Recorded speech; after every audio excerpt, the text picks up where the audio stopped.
Faced with the challenges to our traditional lifestyles, some men and women have chosen to break with the established system and create a world which better suits them. I was curious to find out more about these unconventional lives and meet those for whom autonomous rhymes with joyous. After a long drive, I finally arrived in the eco-village of Ruisseau, 20 miles south of Chateaubriant in the west of France. The community was founded by a couple who are widely considered to be among the pioneers of self-sufficiency, and today it houses several families from a variety of backgrounds and origins.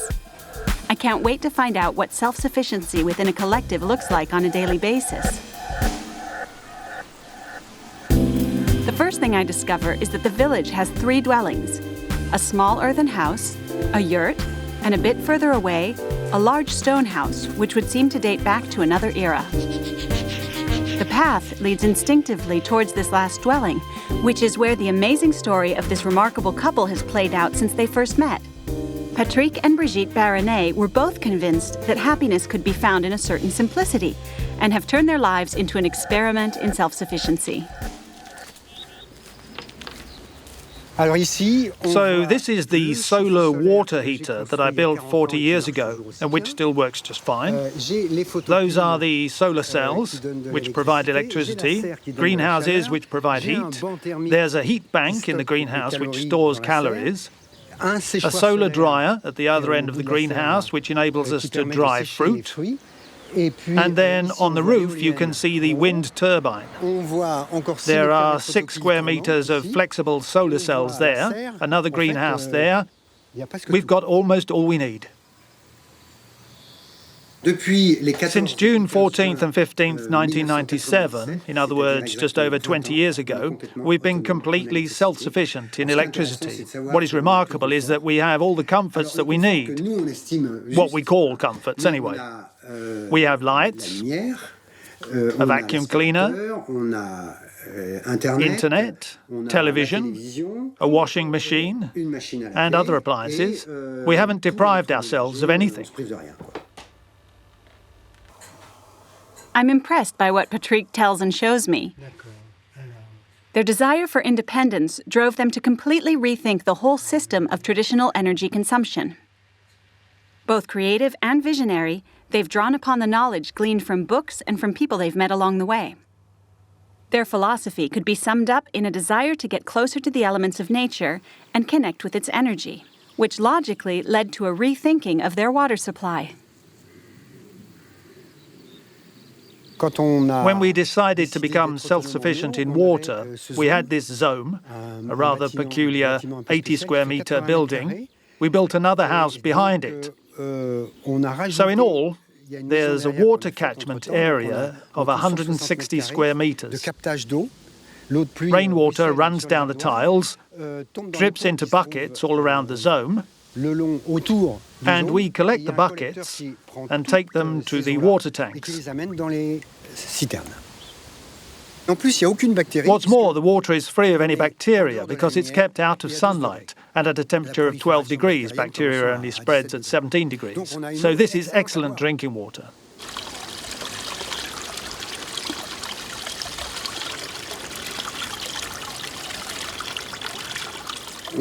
We haven't spent a penny on water for 40 years or a penny on electricity for 20 years.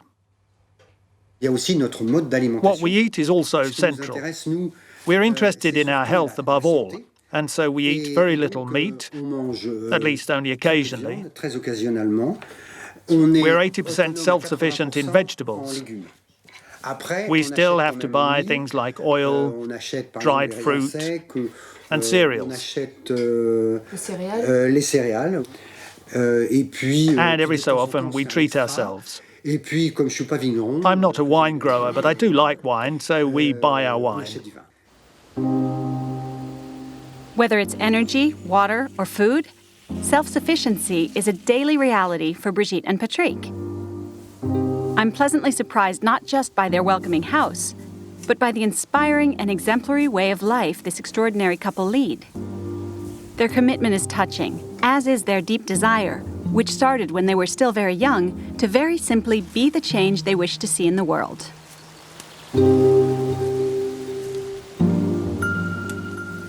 I was actually born in Paris, in the 14th district. We used to live just outside Paris in a cul-de-sac, not far from the forest of Clamart. And so I've always been very close to nature, close to the forest. In the street there was just the house with a garden at the back, and then a much bigger garden. It was quite a rural environment, and yet so close to Paris. In the 1960s, the forest road was renamed President Roosevelt Street. From that moment, my childhood disappeared because of the renaming. And from then on, there were endless lorries and cars, non-stop.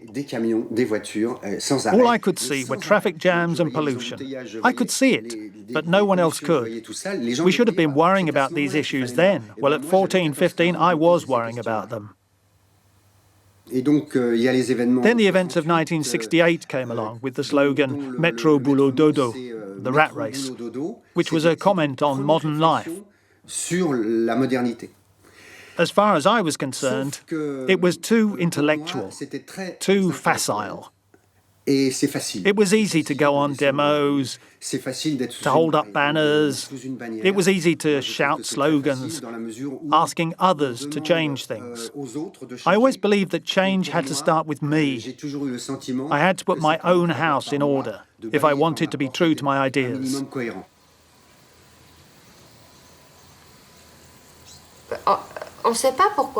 We have no idea why we're on this earth.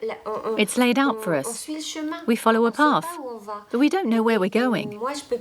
I can't say for me, in all honesty, that in '68 I could see this already. That wouldn't be true. But at the same time, I wanted to be in agreement with... Walking the walk for me is really essential. It's like what the Amerindians say. My words have to be in step with my actions.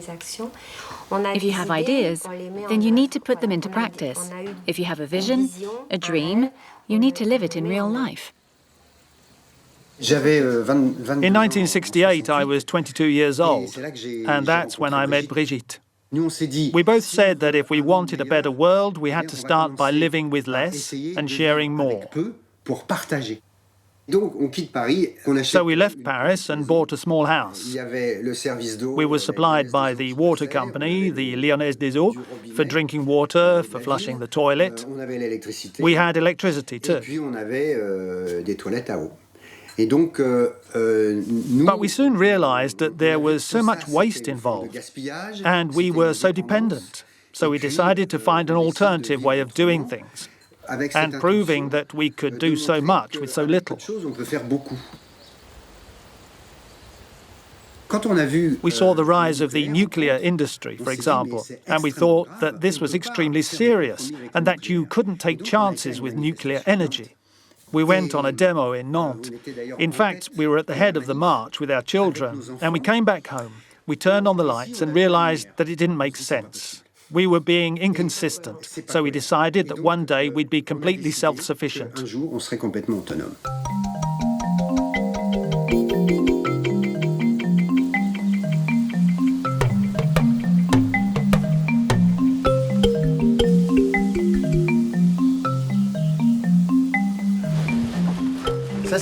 This is what's left of the first turbine that we used for 20 years, one of the first turbines which provided energy for the house.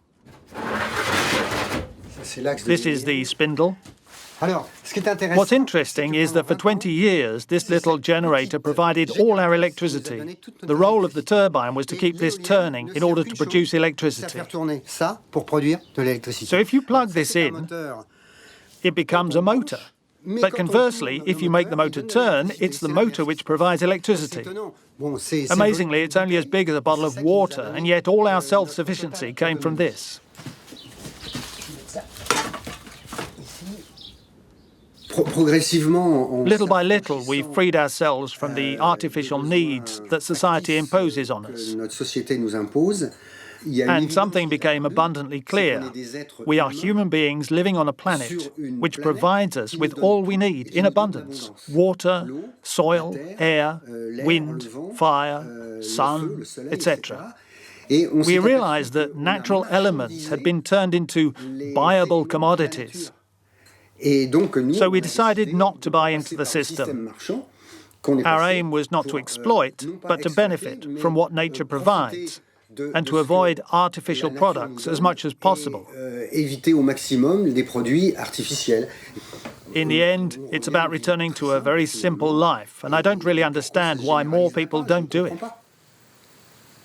If the French were truly aware, things could really be changed. If people in the West who consume 10 times more than they should lived like us and cut their consumption by 10, the world would be such a different place.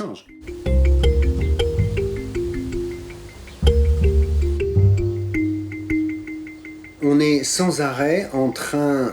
are constantly thinking about what we ought to be hanging on to from traditional ways of life, whilst not rejecting modernity. For example, we use internet, and I've got a website which works very well and is extremely useful. We have a car as well, but that's as far as it goes. And in fact, we've managed to support a family of 4 children on just half a salary. Beyond Patrick and Brigitte's desire to be free from a system, self-sufficiency has enabled them to live a life of sharing, simplicity, and solidarity. This philosophy is their guiding principle, and on which they brought up their children.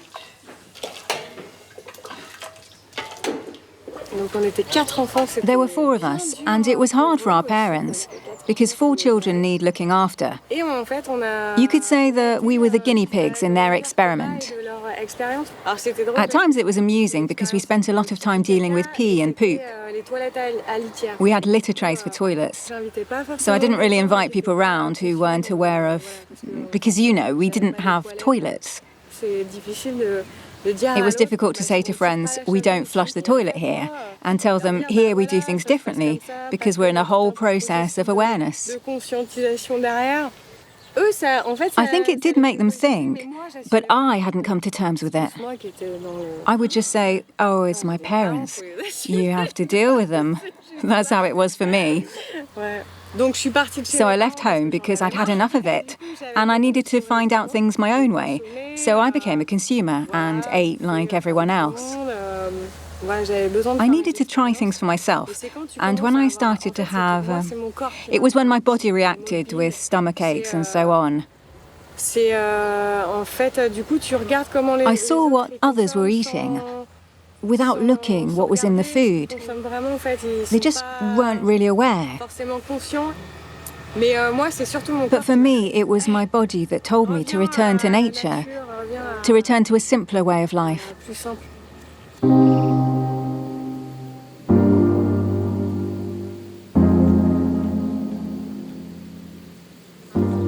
You turned your life into a lab experiment, didn't you? Completely. When a way of life appeals to you, and it seems possible to reproduce and it's consistent with what you want to pass on, and how you want to live, then you make the ideal work.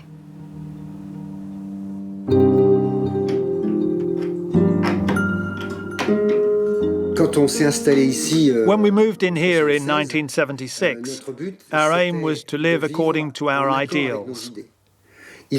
After 20 years, we realized that it was in fact possible, even though people had told us it wasn't. It's important to tell people that you can have an alternative lifestyle. Today, passing on this information has now become a key political act for us. We've realized that a huge amount of people are interested in it, and they come, first out of curiosity, out of a desire to make practical changes, and then eventually they realize that an inner upheaval has taken place. Some people are in tears when they leave here.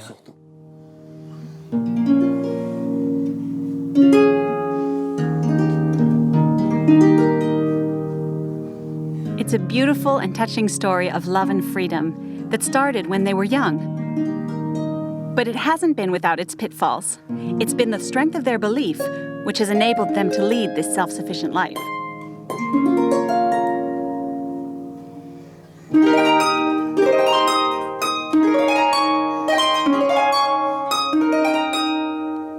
Patrick and Brigitte are the undeniable living proof that it's possible to live differently. Over the years, they've had more than 50,000 people come to visit them in order to find answers to their questions. Tomorrow, the village is expecting another 20 curious visitors who are all keen to try out this self-sufficient way of life. I can't wait to spend a few days with them, listening to the residents of the community, adults and children alike, talk about their experiences.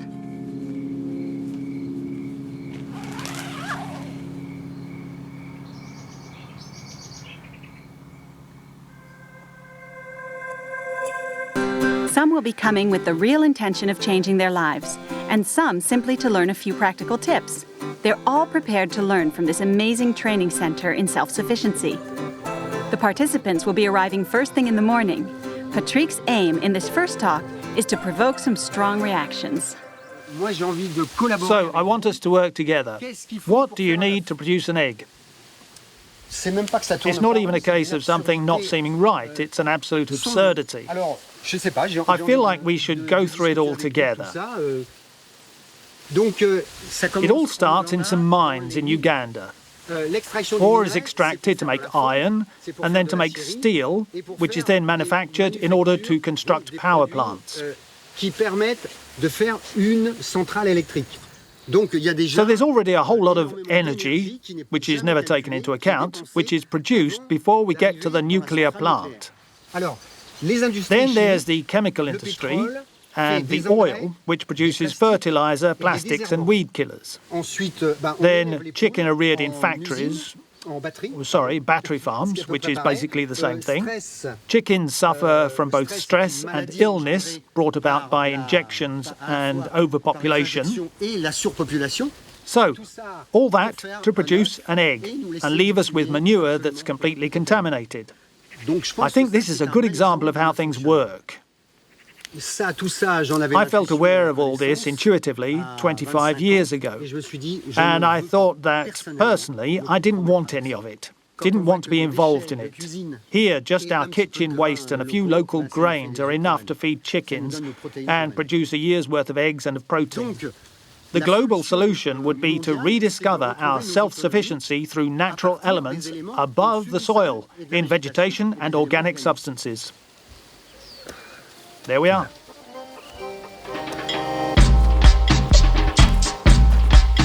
Once the seeds of reflection have been sown, each participant will take part in a series of study groups and workshop sessions in how to take charge of their lives and become self-sufficient. As a first, gentle step, a taste awareness workshop, where they experience new flavors and eating habits which are both healthier and sourced locally. Here they're learning from Tara, one of the village's residents, who's showing them a new recipe for lasagna. What's the recipe today? A lasagna? It's a plant-based lasagna. In other words, gluten-free. Instead of using sheets of pasta, we use cabbage and comfrey leaves. And for the cream sauce, to replace the bechamel, we make sauce from sunflower seeds that are produced locally.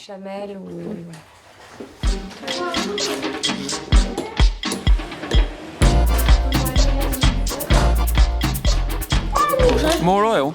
I think you should put in some of that, and some oil.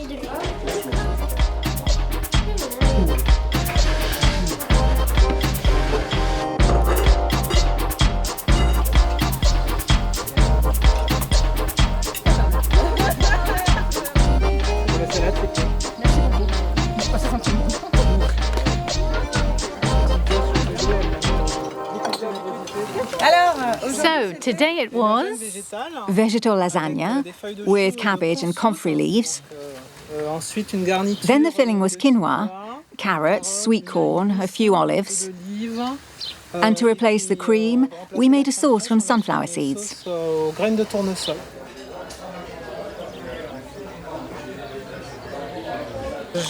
I work in business finance, so in an area that has very little, which doesn't really have a positive impact on the planet. But I'm in the process of moving to something completely different.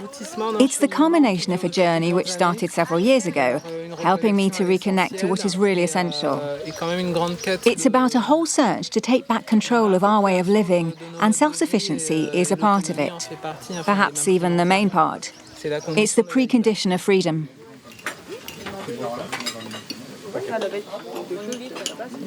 You get a job thanks to 2 degrees, having worked 3 years instead of 2 to get a master's. So all in all, 6 years of studies. Then you become a manager, you're in charge of a team, and then you change firms every so often. And it just wasn't right for me. When you see all the misery in the world, I just couldn't carry on like that. I really wanted to change my life. We're genuinely convinced that quality of life and simplicity go hand in hand. We've all had dinner parties and been outraged and shocked by what's going on around. But in the end, nothing changes. Everyone says that politicians are all the same, that they do nothing, and so on. It's easy to criticize, but in the end, what do we actually do? And that's when you realize that we do have the capacity to act. Everything is possible. Infinitely so. For most of the visitors, coming to the eco-village is an important stage in the changing of their mindset towards reclaiming their lives. Autonomy in food, water, and energy, technical training, and reconnecting with the elements, going from one type of workshop to another, each participant expresses their desire to take their first steps on the path to self-sufficiency. I know that all of that can seem complicated, but we do it anyway, because if we don't, I'm sorry to say, it'll be chaos. If we don't create an alternative way of life like this, a much more simple one, which consumes 10 times less energy on average, I really don't see how we're going to survive. So when you asked me about the curve continuing upwards, I said there was no solution. The only solution is to completely change our way of life. And even if we might seem crazy, real craziness would be to close our eyes. Where there's a will, there's a way. This could well be the moral that sums up Patrick's experience. So that's a sanitary block which is self-sufficient in hot and cold water and electricity. Olivier is also motivated by curiosity and the eagerness to learn to do things himself. He's been a resident here for 5 years and arrived knowing absolutely nothing about energy. His desire for self-sufficiency has driven him to learn to do everything himself. The idea behind a solar water heater is about capturing the sun's rays. His experience has been so rich that it's enabled him in turn to teach others how to achieve energy self-sufficiency. So with just these elements cobbled together, you get an output of more than 50%. That means that more than half of the energy captured is transformed into heating. I'm 20. 20. And what are you getting out of this course? I'm taking in a whole lot of things. Some of them made me cry because I realized that a project like this, I live in a town, and in a town everyone says that none of this is possible. My parents want me to settle down and have financial security, but I told them no. And I've realized that this sort of thing is possible, and there are loads of people like me. So that encourages me and helps me to believe in my projects, and it's great. I picked 3 like that today. Before building the greenhouse, I put in a watering system because that is what's most important. Here I've got a porous pipe going all the way down the middle, and here I've got some sprinklers. So I turn on the sprinklers, that one's open. I turn off this one, filling the puddle. And here I have a timer. It's not expensive, and it's important because if you forget to turn the water off at the end of the day and it runs all night, your self-sufficiency is going to suffer badly. Off it goes. The 2 sprinklers on the sides are going to water the 2 flower beds, and there's the microporous hose which supplies them. And it all works really well.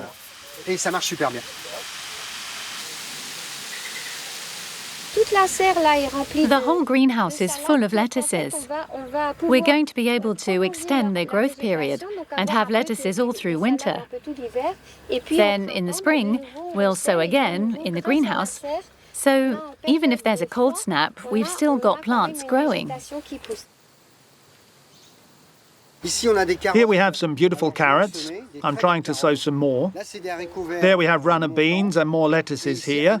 And here we've got some spring onions. What you need to know is that what you eat will determine what you have in the garden, and the garden will determine what you eat. It works both ways. We were total novices when we were 30. We knew nothing about gardening. We muddled through. I'm tempted to say, work it out for yourselves. Some things will work, some things won't. You'll make mistakes.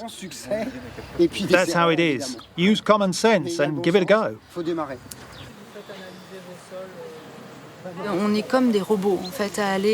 We're like robots. We get up in the morning, even if we don't feel like it, and go to work for 8 hours, and then rush back home to make dinner, and finally get some sleep, and so on. But we can't live off work. Our bodies function by eating and by sleeping. I don't want to be a part of all of that. I don't want to join the rat race. So the alternative is self-sufficiency. Learning how to do and to make really helps me to grow as a person. This is what life's about, real happiness. The dish is purpose-built to heat the water very quickly, so if that's what you want to do, this works really well. You can put this pot here, leave it for 2 hours, come back and it'll be cooked. These small thermometers tell me how hot it gets, and I've never seen them go above 150 degrees centigrade. You can cook tarts here and cakes. You do the same thing. You put a lid on at the start, take it off after an hour so that the top gets cooked and then the steam escapes. You can cook everything in this. You nevertheless need to change the way you cook because you can't just wonder what you're going to eat an hour before lunch. You have to prepare things the night before or first thing in the morning. You have to peel the vegetables, prepare the pots. You put it all in first thing, and by midday, it's all done. It stayed warm because it's been heating for 2 hours. You can't burn anything because once the sun's moved, it no longer reflects on the oven.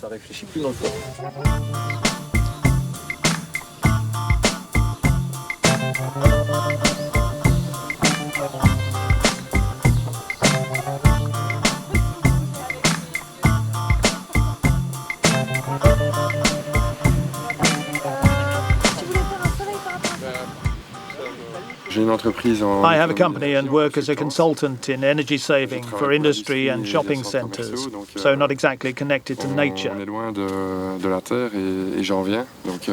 So when I come here, it throws up a lot of questions. Just the simple fact of returning to the land and using solar energy, for example, will lower energy consumption. It also helps to create networks for sharing and mutual aid, since by definition, manual labour takes time and needs a workforce. So working together with your neighbours is important too.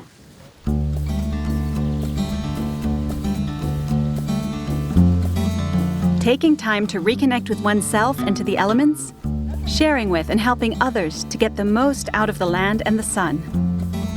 That's what it's about. Olivier's partner and fellow resident is Cécile. She aims to pass on to the group that getting the best from the land means learning to respect it and look after it. So what can you make with burrage? Tea or what? Well, you can put it along the rows of potatoes because it'll make the rows richer. We'll keep some, but there's plenty of it. Look, it's everywhere. And can you eat the leaves? You can eat the flowers, yes. We'll take them to the kitchens because you can put it in salads. And the baby leaves too. You'll see when you taste them, it's like eating shellfish. There's a real taste of the sea, a really salty taste. Okay, let's just pull up the thistles and some of the weeds. Just getting rid of the thistles will be great. Brigitte will stop having nightmares about them.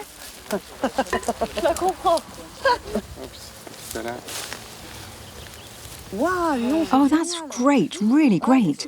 That's brilliant, fantastic. It is wonderful. Wonderful. C'est super sympa, un jardin. C'est quoi ça pour une bête? Un truc comme ça. It's clear that when one person does a little bit, you don't really notice the difference. It's minimal. But when we all work together the whole afternoon, it's fantastic. What's more, we've created bonds by working together. That's what's nice. It's going to show in the garden too. Okay, so if I'm not mistaken, this is chamomile metrichiara, which is very good for treating conjunctivitis.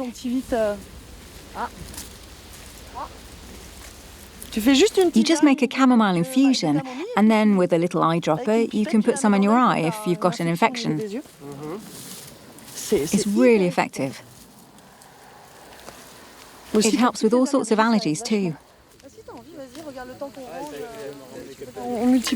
We have all kinds of treatments, but in most of the cases, 80% are natural treatments. So firstly, we'll use plants and then vegetables. Some are a bit strange. I know that when my son had an ear infection, Brigitte put onion in his ear, covered it in clay, and in 3 days it was gone. It was great.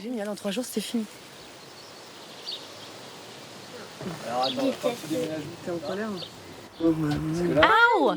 What are you doing? I'm making a clay poultice. I wasn't stuck there. I'm going to put it all around the swollen area.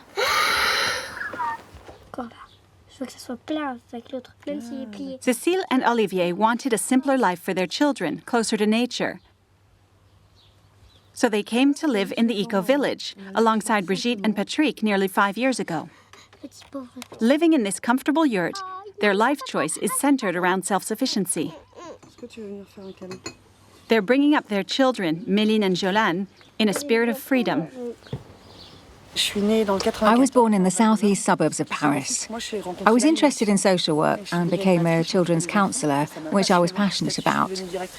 I gradually worked my way up to become head of a children's play centre.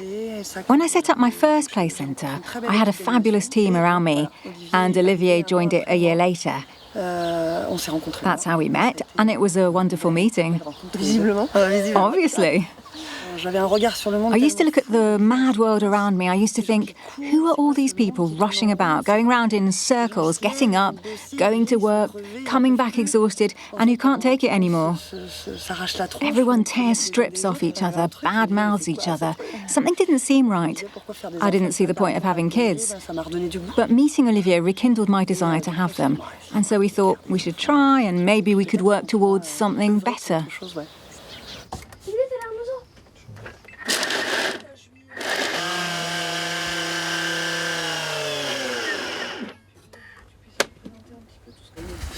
Ça c'est le petit kiff de This is our little summer treat, actually. C'est assez exceptionnel. It's quite rare for us to be able to make sorbet. De pouvoir se faire un sorbet. Donc là, c'est les So we have the fruits red rouges, berries from the jardin, garden, framboises, raspberries and black currants, which we put in the freezer. And then with this machine, we can quickly mix them together with sugar and egg white to make a sorbet. un blanc d'œuf, An instant sorbet. un sorbet, sorbet minute. Voilà. Our way of doing things came about gradually as the children came along. We realised that we had to do things differently. Giving birth, breastfeeding, what we ate. We had lots of ideas which we talked about, and we really wanted to go back to some basic values, which led us, little by little, to an overall ecological way of life. What really triggered our desire to change things around was realising that we would come home in the evening and we would have no time for each other or for the children. We were being paid to educate other people's children, but we were paying for other people to bring up our own children for 3/4 of the day. That's exactly how it worked. It doesn't make sense. You're right, it didn't make sense. I've said it plenty of times because it's true. I was paying for a house which I hardly spent any time in because we used to work a lot. Sometimes we'd have 12-hour shifts. And we wouldn't even get to go home. It was just crazy. You start asking yourself, what is this way of life? We weren't making the most of each other or making the most of life. We were working but had no money. We had debts, we were overdrawn, and we hardly had enough to be able to go on holiday. We'd say, what sort of life is this? What's the point of it all? What does it mean? We both said that it just wasn't possible. We didn't want to live like that. So we started looking into things. We found that there were other ways of existing and other people were thinking the very same things and trying new things out.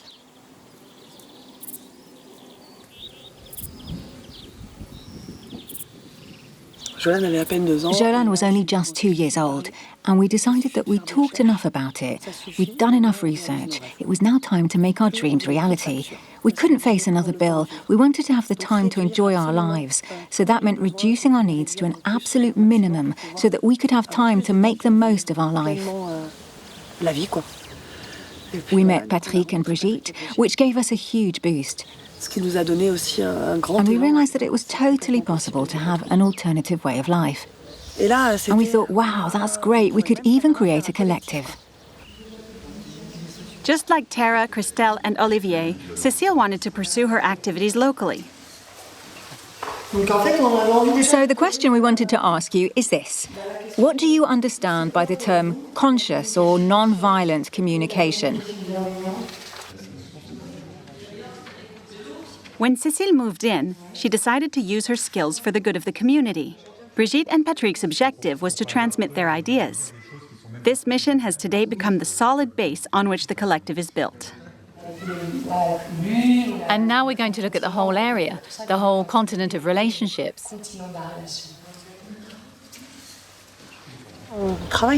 We both work. We've recreated our jobs here. I'm a facilitator in non-violent communication, and I've recently started running courses in human permaculture.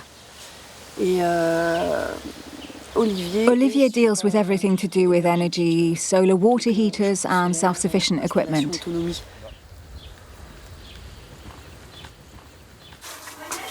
So where are we now? So this is the Eco Hamlet's communal electrical room. The self-sufficient house has its own system thanks to the wind turbine, the solar panels, and battery banks. When we arrived 5 years ago, electricity wasn't installed on the property. So we created sustainable electricity after having had an estimate for the work from the French Electricity Board. They offered to install power and a meter for 12,000 euros, of which they would pay half. So for 6,000 euros, we could have had electricity right up to our front gate. But we decided to turn them down and tell them that we didn't want their price. And so we invested 12,000 euros in a sustainable electricity system. So in the end, we built our own self-sufficient system, which automatically paid for itself, because now we don't have a meter or a subscription. We don't pay for energy whatsoever. Our system is completely solar-powered. We have a bank of photovoltaic panels which can be regulated. The regulator is connected to the batteries, and it transmits solar power or not, depending on how much energy is in the batteries. It's really simple to use, and everything is controlled by this counter. At any moment, you can check what's happening. So, for example, now it's cloudy outside. It's the end of the day, so we're only getting in 60 watts, but we've accumulated 3.28 kilowatt hours over the whole day. So in comparison to what we've used in electricity, we actually have a surplus energy-wise.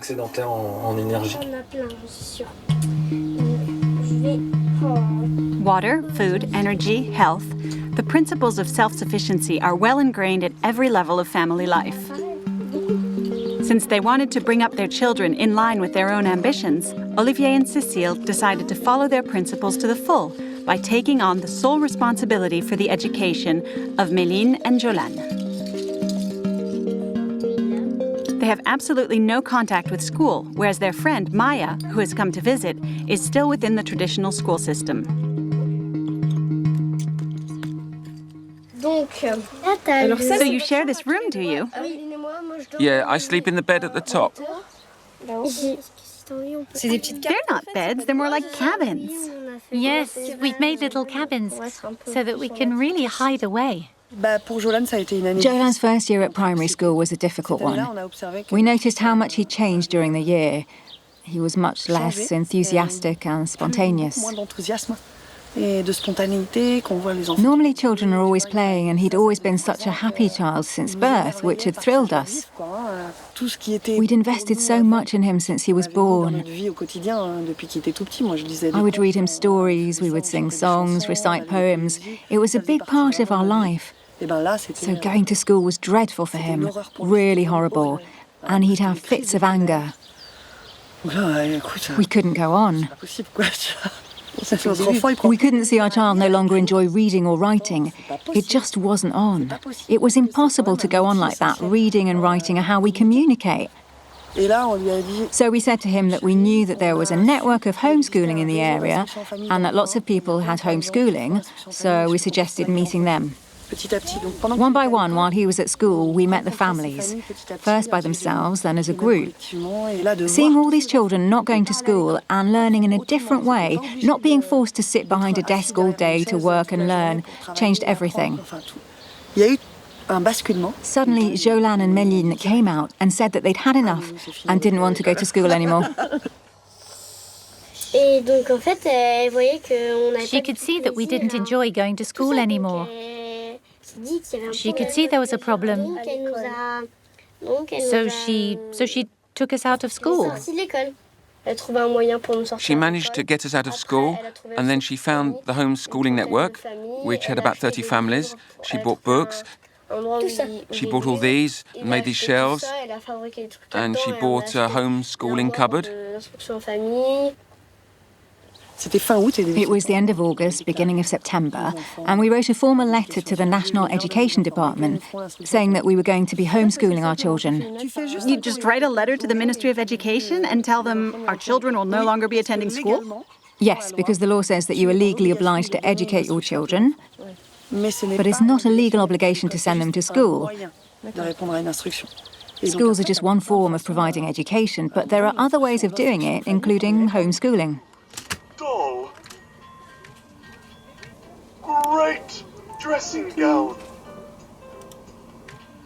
I like learning to be a game, in fact, because in the end, learning can be all about having fun. Méline realises that, especially for calculations.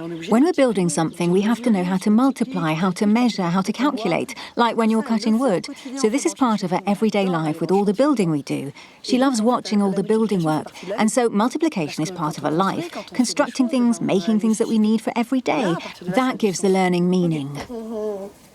Okay, it's my turn. Mummy, in the enemy's family, I'd like you to give me the woodpecker. I've got it. Shall I read it to you? Yes. When the woodpecker is very hungry, she uses her strong beak to make a hole in the beehive. Then, with her long, sticky tongue, she swallows up the bees. We've got one, haven't we? Not far away. What's the best thing and the worst thing about going to school or staying here? When you don't go to school, you don't meet many of your friends. You can't make lots and lots of friends. That's what you like about school. But Méline went, ah! Well, I was scared like you about homeschooling, that I wouldn't see any friends. But when I started, I saw millions of people. No, but at least 150 or 300. Loads, it depends. Nobody's counted how many. There's so many you can't even count them?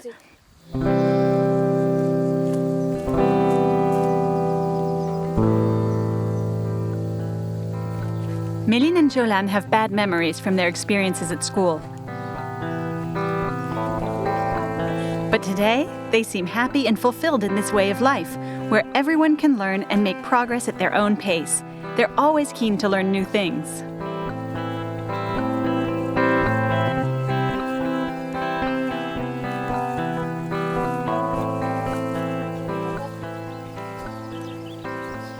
So she said you lift it up and they're underneath. Have you ever picked potatoes? Never. Nor me. It's going to be fun. Ah! Méline! Potato!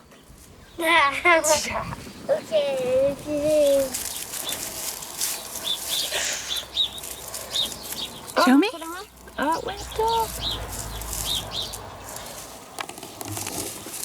Oh, a potato.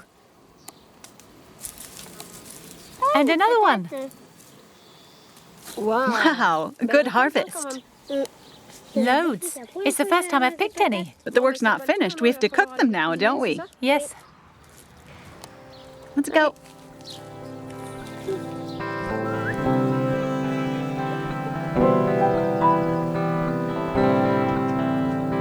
Not far away from Méline and Jolan's yurt is where Tara's small house made of earth and straw can be found. As a young architecture student from the Alps region, she was destined for another future. But her strong desire to reconnect with nature brought her here, to the eco-village 5 years ago. For the first part of my life, I just accepted how things should be done. I didn't really think about it. People explained how concrete worked, and since I liked following methods, I would repeat, that's how concrete works, and that's how structures work, because I wanted to do things right, in a rather academic way. And then when I saw houses made of earth and straw, I was like, wow, how do they do that? I was quite wary. It was almost as if I was intimidated by people doing that. I found out that in concrete, when you take into account all the paint and the glue, and then I read that the air inside our houses is even more polluted than the air outside. One of the areas that produces the most waste is the construction industry. So, being an architect, involved in building houses, which were not only polluted inside, but contributed to polluting the environment outside, made me stop and think about it all.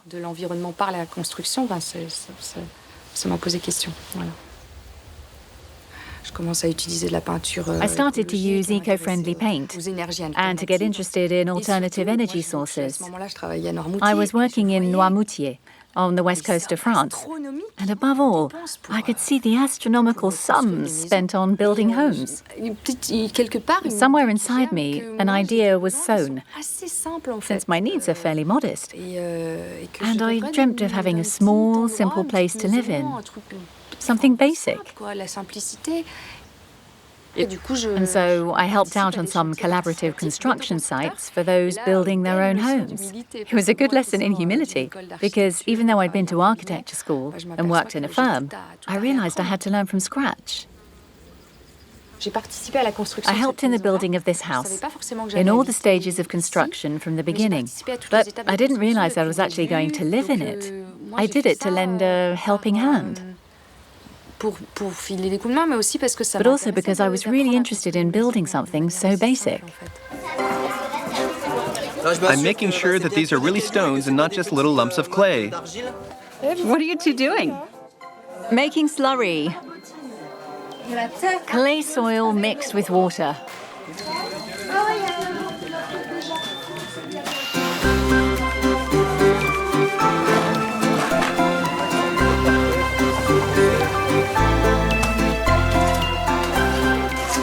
You spread it on in a circular movement.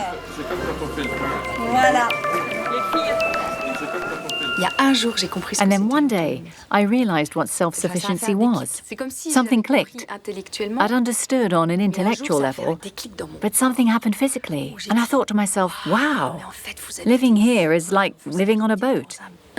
You're open to the wind, the water, the sun, nature. And you're permanently interacting with all these elements. I loved it. It was an emotional thing. Self-sufficiency is not just a life experience, sharing with others, but also for me about accepting that I depend on water, air, nature, the sun, and how they interrelate, and how I look after them. Even talking about it moves me enormously. I can feel how much it all means to me. I really do.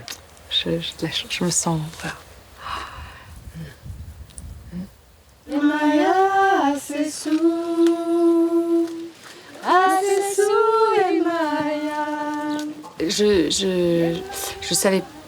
I didn't realize. I didn't know that life could be like this.